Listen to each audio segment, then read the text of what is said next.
I was born in Taunton, but I actually came to Glastonbury as a very young child with my parents. And we then moved up north when I was about 4-year-old. I returned back to Glastonbury when I was 16 with my parents. And then from 16, I didn't return until 3 years ago in 2021. So it's been quite a while, and I came back to write my autobiography. And I just ended up staying here, and I still haven't started the autobiography.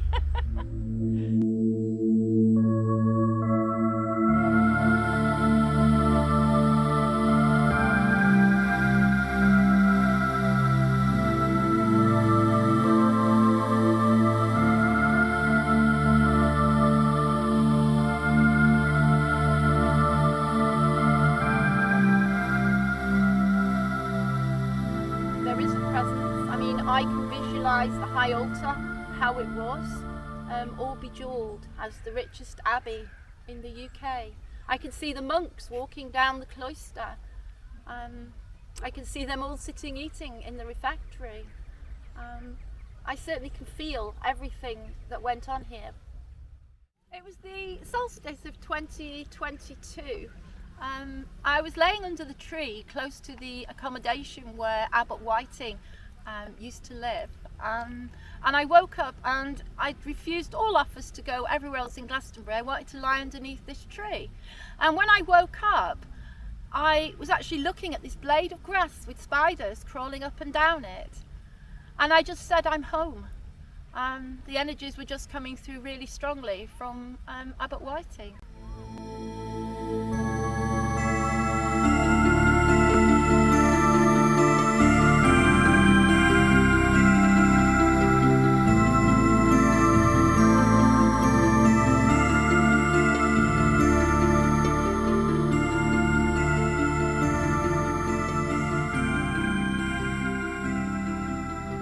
The story started here.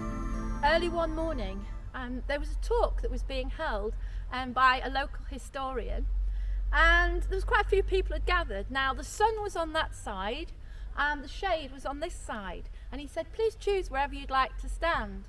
So everybody gravitated to the shade. I gravitated to the sun over here, and I was the only person that came round here. And I had my staff with me, and he stood here and he started his talk, and I just put my staff here on the ground behind the high altar. This is where Richard Whiting's bones were originally interred before they got moved. And as I put my staff onto the ground behind the high altar, there was literally hundreds of white feathers started descending from the actual buttresses and the abbey walls. It was a beautiful morning. There was blue sky, there was not a breath of air, no wind, nothing at all, and there was no birds up there. And everybody just went and started grabbing all the feathers that were coming down. And it was just really strange, because everyone said, what did you do with the staff? I said, well, all I did, I just put it there as we were listening to the talk.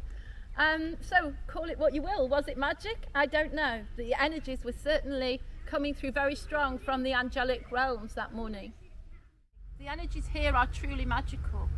I certainly feel enveloped by the energies here, and it is very, very different for me here, but it's where I belong. That Glastonbury is my home, and I sense the energies every minute of every day whilst I'm here very, very intensely.